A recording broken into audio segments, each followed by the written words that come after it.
Well, hello, everyone. Hello. Yannick and I are going to talk about everything AI and agencies and brands and people and all that good stuff. But before we do that, we need a volunteer from this audience to run an experiment, a pilot, while we're speaking. So I know this is very, very mysterious. Is there anyone out there who would be game to join us in this pilot or this experiment? Anyone out there? Nothing dangerous, huh? You want to, oh, in the white jacket? Could you come forward? I can't really see you. You look like a woman, right? You're a woman? Okay, good. Come on up.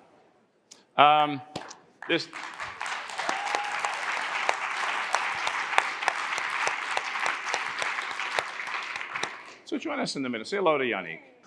Hi, nice to meet you. Nice to meet you. Is this the first time you've met? I'm Yannick. Yes. It's the first time you met? Okay. Yes. So what is your name? Amanda Flammerich, What's your hometown? Miami, Florida. Oh, Wow. you have a football team, don't you, playing in the playoffs? You're not into that? Not really. Well, I was raised in Alabama, so I'm a Bama fan. Okay, we won't go there. Yeah. So where do you work? In Phillian. Okay, great, super. Yeah. Now, this might sound like an overpromise, but this experiment will change your life forever. Do you watch Severance? No. No, okay. Well, we're not going to put anything in your brain. Are we? Scared. No, don't worry. Nothing. So what we'd Dangerous. like you to do is thank you for volunteering. I'm going to escort you off stage to join some people on Yannick's team. And Over there. we're This going to guy have over you there. up at the end of our little talk to see how the experiment went. But believe me, it's going to change your life. Okay, Amanda. Oh, good. Thank you. you. Thank Thank you, Amanda. All right, that's all we had. Okay. So Yannick and I just had a tour of the floor. And so we went through it very, very quickly. And we just got back, so we're a little bit out of breath in a way. So, and you have not been here for many years. 10 years last time. And I haven't been here for several years as well. But I want to ask you, from that quick snapshot of the floor, what struck you? What made you think? What made you ponder? What's going on here at CES? For sure. I mean, in 10 years, it has changed a lot. I mean, 10 years ago, I remember it was about curved TV and the launch of 5G. And this year, I mean, I've seen robots for real. I've seen robots playing ping pong. By the way, I play much better ping pong than the robots. I've seen robots fighting, and I've seen robots taking a selfie with me. So, I mean, it's very interesting and great energy. And it's great to spend time at the convention center. Did you have a feeling of optimism going through that? We spent some time with Siemens and how they do 3D printing for recycled materials at Disney. So we saw the paper battery company, Flint. So I just want, emotionally, how'd you feel walking through there? I mean, it's fantastic. I mean, to travel the world, I'm coming from Europe, to travel the world and to arrive in this place where you've seen all these brilliant minds investing to create a better future. I mean, it's so energizing, so inspiring. And for sure, all these innovations, you talked about Siemens, some car companies, sustainable companies with recyclable batteries. I mean, it will change the world for the best. It's very inspiring.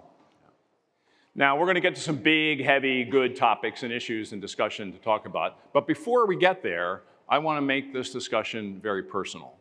So, Yannick, you have a big job, lots of people, 23,000 people, several roles. I want you to talk about what was your first introduction to AI? What do you remember about that? What was your first experience with it? Actually, my first experience with AI was 15 plus years ago. I was sitting in my living room with my laptop, checking on a website, and I was just starting my career at Havas in advertising. And my wife just joined me. She checked on the same website, and we had different ads. Not to do any kind of stereotype, I had an ad for an expensive car, and she had an ad for a dress. But I'm French, I can do stereotypes. And I realized, Sounds so quaint. Yeah, and I realized, I mean, you have to be then intelligent to send the right ad at the right people on the right device. And this was the first time we launched programmatic buying, and then we've been big on. And 2022, like everyone else, November, I discovered Midjourney. I mean, I come from the production space. This was a life changer. And a few weeks later, when I discovered ChatGPT in December, I said, oh my God, this is going to be transformative. This is going to change everything. Yeah. So let's stay with that transformative idea. How has it changed your life? And I'd like you to speak as a leader, but also a human being, as a husband, a dad, a friend. I guess, I mean, if you're at CES, you are all using AI a lot. So I guess like anybody else, the first weeks I was using AI as an assistant to summarize long emails, to translate documents, these kind of things. So I get a bit in productivity, but it was not like life changer. But a few weeks later, I understood how it worked. I learned how to prompt correctly, like comprehensive prompts. And AI became much more than an assistant. It became a thought partner. And you know, when you're the CEO of a company, sometimes you're alone and you don't really know how to articulate your thinking, how to develop a clear vision for the future. And using AI as a thought partner has changed my life. And you were saying, I was a dad. I'm a dad of 4 daughters, between 12 and 22 years old. And trust me, when you're a man, to understand teenage daughters, it's not always easy. So it helped me to become a better dad, which might be the most important. So you have a unique perspective into the upcoming generation with 4 daughters, 12 to 23, you said? 22, yeah. 22. How do they use AI, and are they positive about it? Yeah, I mean, it's interesting. I mean, especially the 17 years old, 19 years old are using AI a lot. And I mean, with students, it's very interesting how they use AI. Some students are using AI to do their homeworks, which at the end of the day, I think it's just a waste of time. And some others are using AI to understand, to get better. They take picture of their exam, and they ask AI to challenge how they could have done better. And when you're using AI smartly, when you're a student, you can become a kind of super student. So I really encourage every parent to try to teach their kids how to use AI smartly to become a better person, not to replace yourself. We were walking outside here, coming back from the floor, and passing all these companies. Right? There's just so many firms here with all sorts of interesting offerings. It must be hard to be a CMO. Huh? It's hard to be a CMO, yeah. I can vouch for that. Where do you look for inspiration in applying AI in your world as CEO?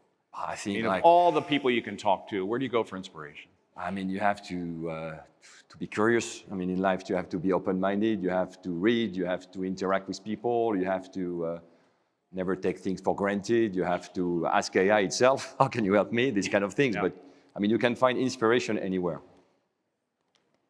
So we were on a stage, Yannick and I, about 6 months ago at Cannes.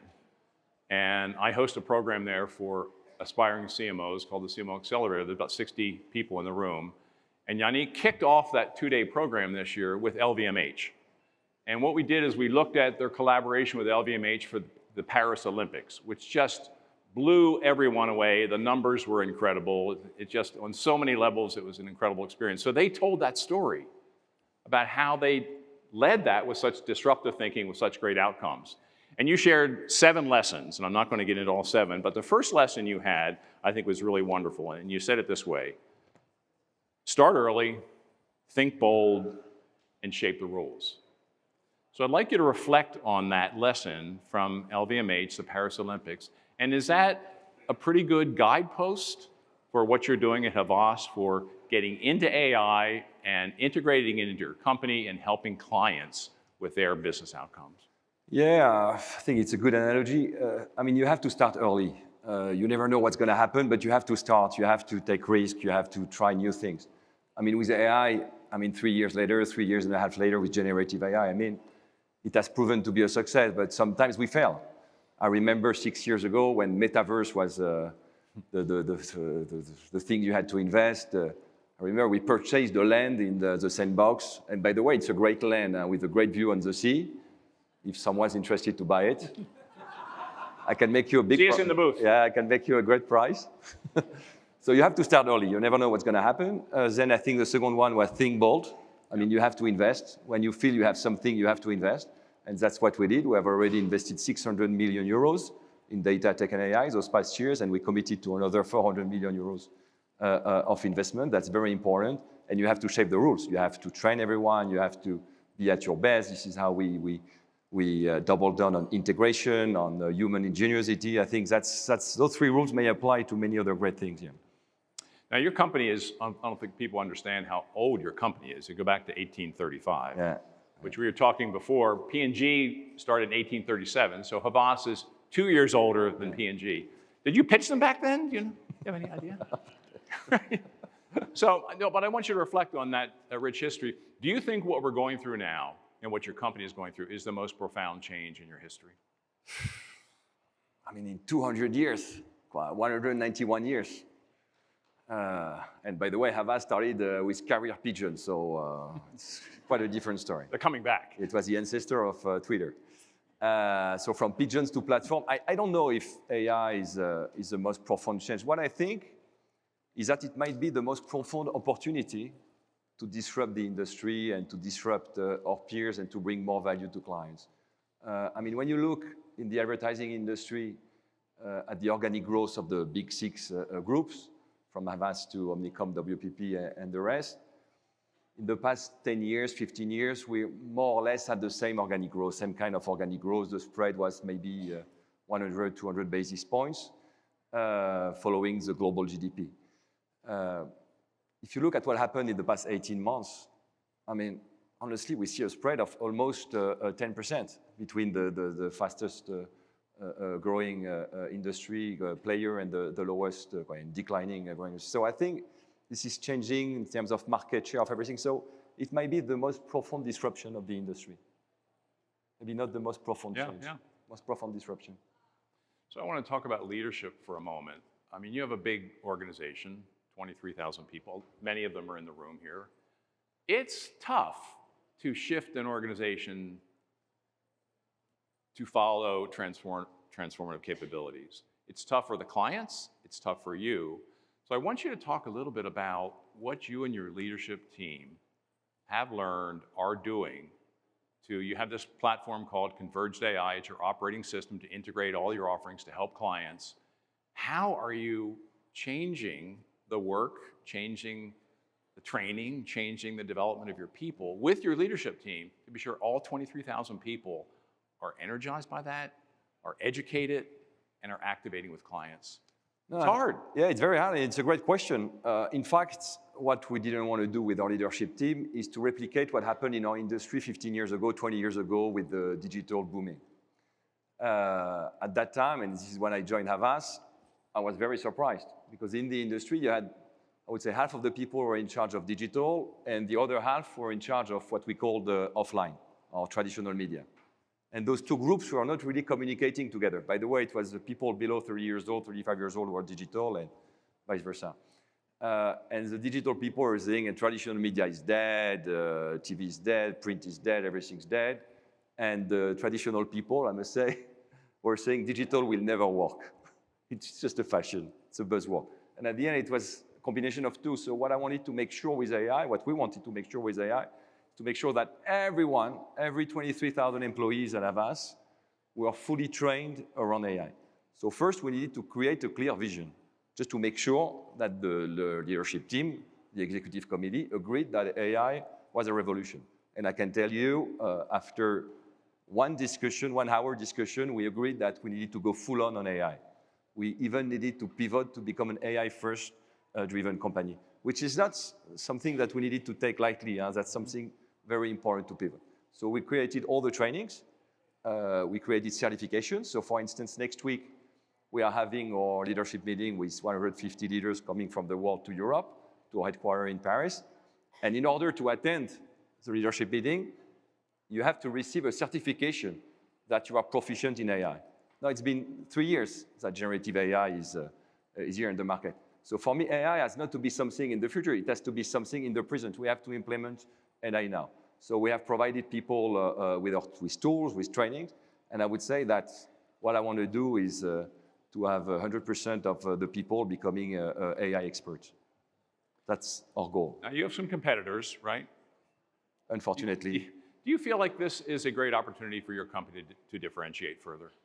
Yeah, I think when I look at the situation today, in terms of results, Havas is the second best performer in the industry. And it's interesting because a lot of people are asking, does Havas has the scale? Because still we are a large company, 23,000, but our competitors can be bigger. And with the merger of the two American players, they're going to be even bigger. But at the end, what I'm saying, when you have enough scale, it's even better not to be too big. Because when you have to move in times of changes, we are more agile, more nimble. So I would say that our scale makes us by far the strongest challenger of the industry. And our clients seem to like it. When you look at, and talents like it, I mean, they all love to work at Havas.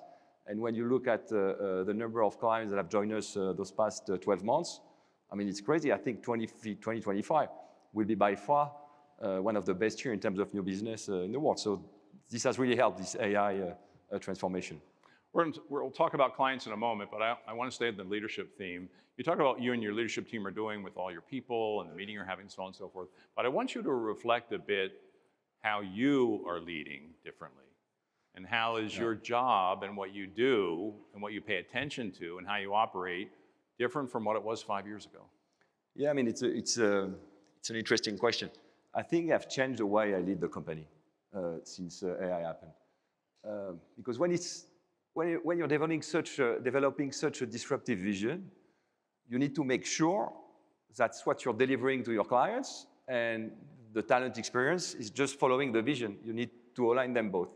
And the great thing about generative AI is that you become like not a tech expert, but you can do tech. It's very easy to understand tech. You can code in natural language. You can create things. So I would say I'm much more into details. I'm much more into products. I spend a lot of time with the team, with our data teams, our tech team. I mean, Dan Hagen is in the room. He's our Chief Data and Tech Officer. I have him on the phone every week to design the tools, to design the products we're offering to clients. So I would say I'm much more into detail than I was maybe before this new era. Do you enjoy your job more now? I love it, honestly. You know, I'm paid to go to CES, to meet great people. Play with robots. To play ping pong with robots. So you know what I mean? How can you not enjoy it? Okay. Now, I know your company reasonably well, and I know a number of your people, many in the audience, and I know a strong value or principle at Havas is this idea of business partnership with clients and extreme client centricity. That's how you integrate. You integrate to help clients achieve their dreams and their outcomes. So all of this work you're doing, your capability, would be academic if you didn't apply it to clients. So I'd like to talk a bit, and I'm sure we have a few clients in the room, I'd like to talk about some of the work that you're proud of and interested in right now in applying AI to help clients achieve their outcomes. I know you can't talk about all of them, but are there some examples? Because I think marketers love case studies. We love to hear what other people are doing. So I'd like you to go there with us. Yeah, I mean, you mentioned client centricity, and I think this is one of the points of differentiation at Havas. Clearly, what we are here for is to create growth for our clients. Huh? We are not here to create growth for ourselves and to be happy with ourselves. We are not self-centered at all. We are really working on the best interests of our clients. And what our clients are asking for is to have, I mean, better strategic ideas, better creative craft, better media plan to reach the right audience at the right time, and at a better price. I'm sure we have a lot of clients, so we have a lot of pressure from clients and procurement on prices. And AI is really helping us, I mean, to change things. I mean, when you talk about, let's say, production, for instance, I mean, we have been able to reduce the cost of production, moving from 3D to AI by 15 to 30, sometimes 50%. And I can mention a lot of clients, Reckitt, L'Oreal, Renault for a car, 50% cost reduction in production. We are doing great proof of concept. I saw yesterday Marissa, the CMO of Wyndham. We have done great proof of concept on AI as well. And I would say some other examples that we are doing, and I was very interested. We had a very important meeting with one of our largest clients just before the holidays. And it was all the XCOM. And they gave us, I would say, 2 months to prepare, to develop a vision for 2035. I mean, they wanted to disrupt their category. Yeah, 10 years ahead. I mean, whereas talking about next year, next quarter, 10 years, how our industry will look like in 10 years, 2035, and how can you invent a new model collaborating with us and other company, just to make sure that we will disrupt the industry. And to have the ability— That's a good client, by the way. It's a good great client. Good brief. Yeah, good brief. And 2 months, I mean, we really worked a lot during the past 2 months. I'm looking at Donna or Peter. But it was quite an interesting meeting to develop this vision and to have the time to work as a business partner, not a supplier. We like to have this direction that we work together, and together, if we develop a long-term vision and if we trust each other, we can really outperform the market. Do you and your team feel that clients are embracing AI smartly and fast enough? generally? Depend on the clients. I would say our industry, honestly, was the first to move to AI very early on. And then some clients, I mean, they knew about AI, but you know, they fear for compliance, security. If you take, let's say, the banking system or the health system, so that was a bit later. But our role, I would say, as a marketing agency, is to help and to lead. I would say, is to lead our clients to the future. So that's why we're here. That's why we believe we are bringing a great value to our clients. Now, I want to talk a bit about. We're talking about your company and AI. I want you to sort of helicopter up a bit. And I want to talk a bit about the industry. So what do you think? I mean, it's in a way, it's a question this client asked. 10 years out, maybe we can even say 5 years out, how do you think this is going to change this industry that you've spent your career in? I have too. Media, creativity. Yeah, I mean, the question, design. and I will maybe, if you allow me, Jim, I will answer from the lens of investors. Because as the CEO of a publicly listed company, we are meeting investors after every quarter with roadshows. And the question today with investors is this industry an AI winner? Or is this industry is an AI loser? And basically, they invest in AI winners and they sell or short AI losers. And the question is not very clear about advertising.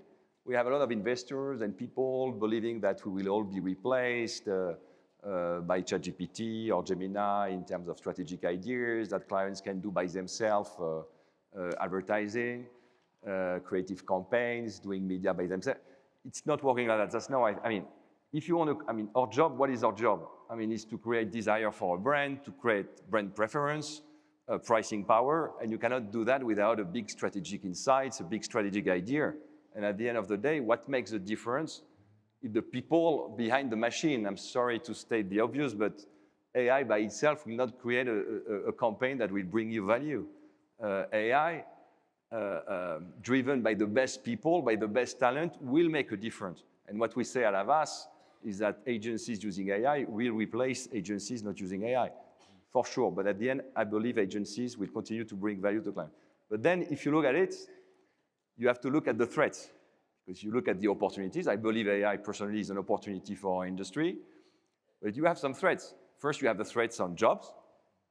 Let's be clear, for some jobs, AI is getting some jobs redundant, so I mean, they have to adapt. We believe at Havas that we can absorb the growth, like say 2 to 3% a year, without hiring new people. So that's why we are training all our people and pivoting to an AI-first company. So job. Second threat is around hallucinations. I mean, you cannot 100% trust AI. Even if the hallucination rate is 1 to 2%, depending on the LLM you're using, it still can happen. And when you have like a big presentation for a client, I mean, you don't want to mess up and give wrong numbers, wrong source. This cannot happen. So that's why we are training our people to do comprehensive prompts to understand how to limit those hallucinations. And by the way, if I may, you need to gain experience to use AI well. You need to have developed for yourself some critical thinking capabilities.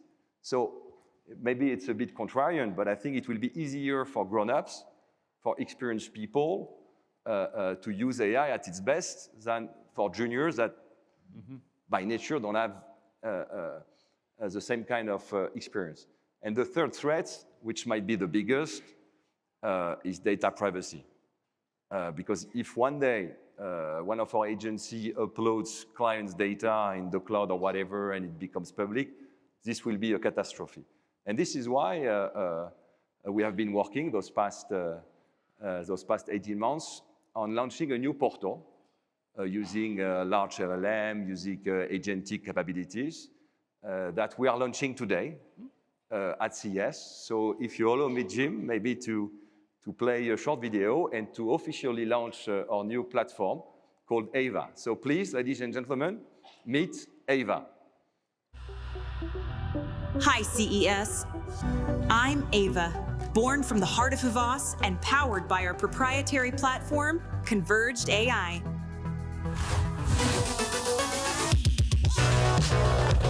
I help our people go from brief to breakthrough in record time. With one prompt, they can instantly connect to all Havas's knowledge in seconds, digging deeper into audiences, identifying more opportunities to reach the right people at the right time, building agents without code, making our people more powerful than ever. Security, compliance, and privacy are built in so everyone can boldly go where few LLMs can. GPT-5, Claude, Gemini, the best models are all here to power new solutions for clients. This is limitless, supercharged creativity at Havas. Great to meet you.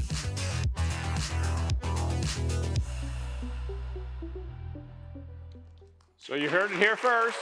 Thank you. As a premiere.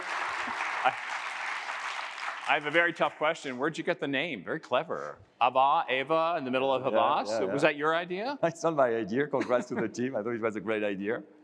Great idea, Ava. It's great. It's going to change the way we operate, the way we operate with our clients. Much more effective, much more efficient, and addressing both the opportunities and the concerns at the same time that AI is bringing.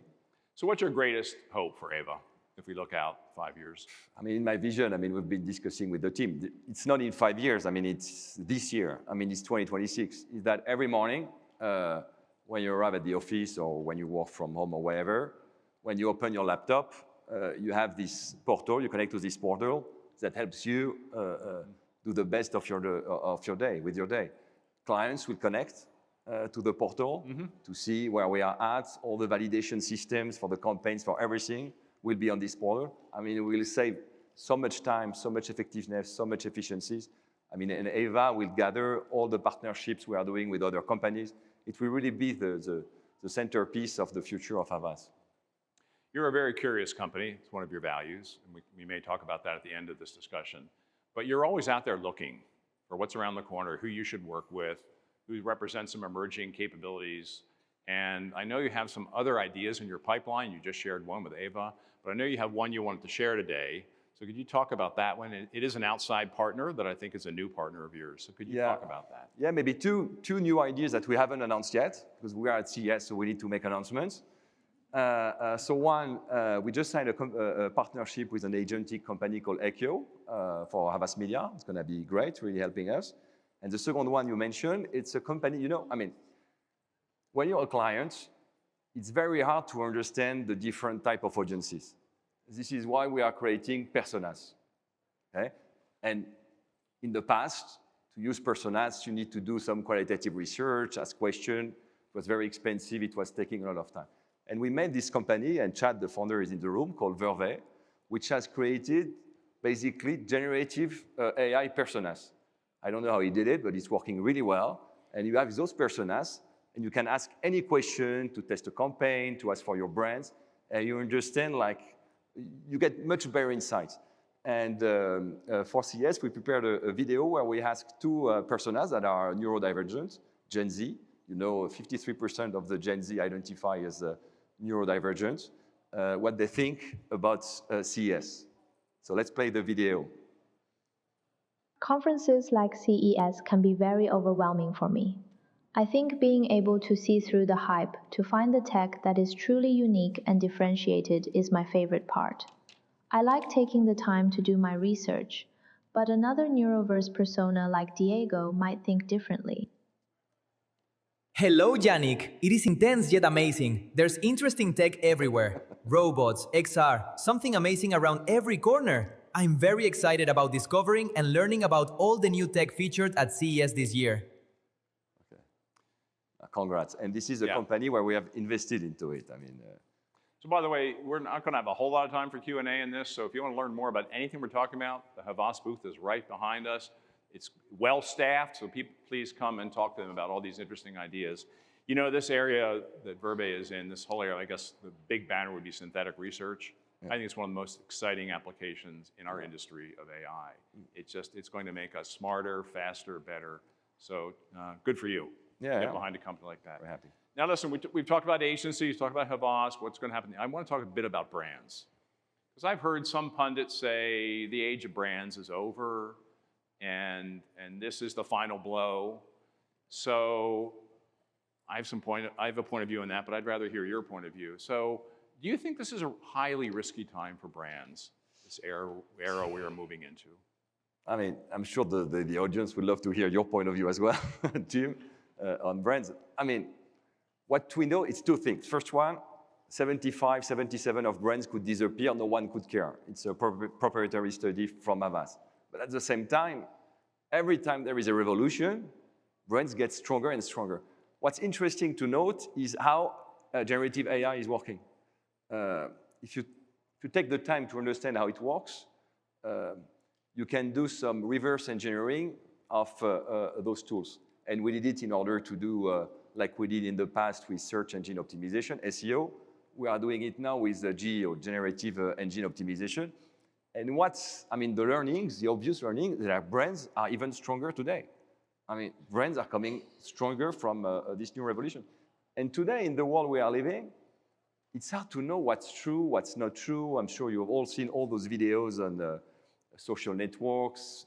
You don't know if it's real or not. And brands, I mean, as long as they have great CMOs and great foundations, solid foundations, brands bring trust. And I think in the world where you don't know what's true or not, to be able to trust a brand will be even stronger. No, what do you think? Yeah, I mean, I think if you look back over time, and I did this, I leveraged AI in doing this, looking at the number of people employed in our industry and sort of the brand health ratings. And you go back to radio, and TV, and internet, and mobile, and social, and now AI. You know, actually, the number of people working in marketing has grown through all that. It's changed, but it has grown. And the other one is brands have never been stronger. And look at any of the measuring services that look at brand health, and I don't think that's going to reverse, because I think my predecessor or my successor at P&G, Mark Pritchard, talked about this at Cannes last year. With everything going on in our world, brands need to understand who they are, how they're different, the difference they're making in the world, and stay true to that in everything they do. And that, I think, is more needed now than ever. So I think I'm optimistic about it, but it's up to us, right? And trust is the key thing. I mean, it's always been, right? Brands were formed as trust marks way back. But make sure for CMOs who are in the room to choose wisely your agency partner. Huh? That was off script. Right? It's good. Now, before we see if Amanda's still around, or if she's changed, or if her life has been transformed, I do want to talk a bit about, you have a strong philosophy, and I've heard you talk about this several times, about arrogance, avoid it like crazy, stay humble, and stay curious. Now, those sound like platitudes maybe, but it's how you live them. So with all these people in the room, some with agencies, some with tech companies, some with clients, could you talk about how you activate those values in your life and how you and your leadership activate those values? I mean, it's the question about culture. I believe it's very important for a company to have a strong culture. Our culture is really around curiosity. It's really about never become arrogant, never take things for granted. I mean, Havas has been here like 200 years, almost 200 years, and we've seen a lot of changes in the industry. And I think it's important always to try to reinvent yourself, to think out of the box. And even when you're performing, which is our case, instead of saying, okay, we are there, Havas is doing well, let's, no, it's time to accelerate. It's time to accelerate. And I'm very happy to come, fantastic people. I mean, most of our leadership team that came from the US and Europe today, we have great people. And teams at the end of the day, it's what makes a difference, because we've been talking a lot about AI, tools, tech, which of course is a huge disruption. But at the end of the day, I mean, this year we have been onboarding a lot of new clients. And every time we win a new client, I tend to meet with the CMO or the CEO or the person in charge, and I ask, why have you chosen to work with Havas? I mean, we didn't know each other before, we had no previous relationship. You have been pitching the 6 holding companies, so why Havas? And in 100% of the answers, it's always the same things. your team and your tools. So you cannot oppose one with the other. It's to have the best team, the most motivated team, with the best tool. And when you have both, which is our case right now, we are on a good run. So you want to be So seen you as see, an AI, I'm becoming arrogant. you want to be seen as an AI company, and the multiples are very different. AI, but fueled by human ingenuity. Okay. At the end of the day, it's really important to find the balance between the two. Yeah. Yeah. Really important. What do you think will be the most important signal from your team and your company that you're achieving that over the next 12 months? I mean, the biggest change, I would say, in our industry through AI, would say, how do you connect a new smart production with media and CX?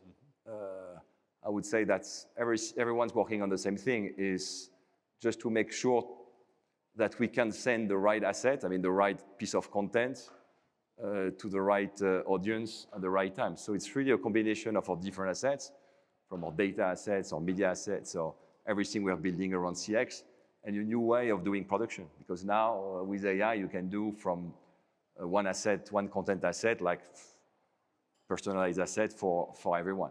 Well, that's a good segue It's a good segue. into bringing Amanda back, right? Yeah, maybe it could be a good segue, because if you want maybe a bit of context before we bring Amanda. Is Amanda back?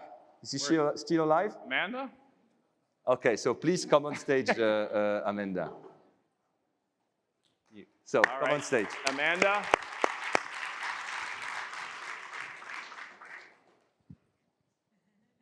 So Yannick is going to give us some context, but what's your life been like the last hour? I feel like a new woman. Don't exaggerate. Come on over in the middle. You feel like a new woman. Do you think you have a career change? Ooh, I don't know. My bosses are probably in the audience. I'm happy where I am. Okay, good. Yannick, do you want to set this up? Yeah, maybe a bit of context. So you have to know that I'm coming from, I started my career in the production. So I really love production. So I know production very well. And 3.5 years ago, I discovered Midjourney. I discovered all that. It was a big change. Now just by prompting, you can do great images. And we gathered with a team at Havas. It's our production tools. It's called POP, Frozen Pixels. And we said, let's try to do it at scale, because this can change everything. If you can do a picture very easily, can we do a video? And they told me like 3 years ago, I mean, Steve and all the team, Gregory, Xavier, no, you cannot do video, because when you work with clients, you need to have like a perfect craft. And video, it will never work. And I said, what if? So we started to hire mathematicians, to invest, to gather things. And we have tried those past 3 years to build the best production tools that exist in the industry, working and partnering with the best players, I mean, Adobe, everyone, and just to make sure that we can add our data and tech stack on that. And what you're gonna see right now is just from a picture. So I think my team, if I'm correct, they just took a picture of you, like 20 minutes ago. They took a picture of you, and you are all marketing professionals. So please see what you can do in 15 minutes from just a picture to a movie. So please launch. This is Amanda's first movie trailer for her new career in Hollywood. Let's bring it on. In a land where legends die hard, one soul ride alone, with nothing left to lose.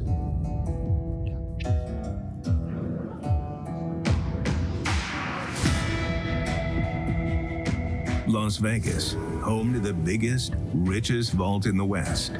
A treasure without equal, locked behind steel, and guarded by fear. Ain't no man crazy enough to rob this place. Until the devils of the frontier came riding.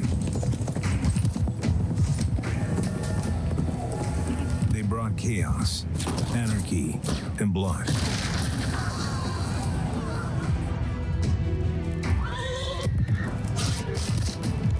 But when the sun sets on the frontier, the true enemy rises.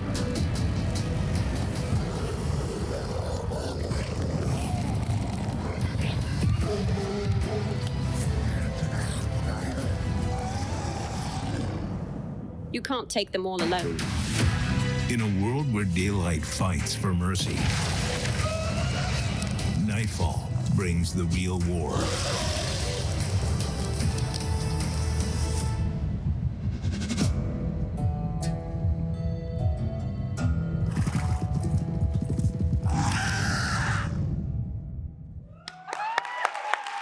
All right. How's it feel? First movie. It feels amazing. It's a blockbuster hit. I hope you all come out to support me. I'll have my agent call your agent. And I'm shocked. Yeah, that's about it. I'm out of words. You're a good sport, Amanda. Thank you. Thank you so much. And thank you, Yannick, for a Thank great you, discussion. team. Thank you, Amanda. Thank you, everyone. Thank you, everyone. Have a great CES. Happy you very New much. Year. Thank you so much. Thank you, Amanda. Congrats. Thank you. And you can try it at the Havas booth if you want to star in the movie. Right. Thank you very much. Bye-bye. Auditions Have at a the great Havas day. booth.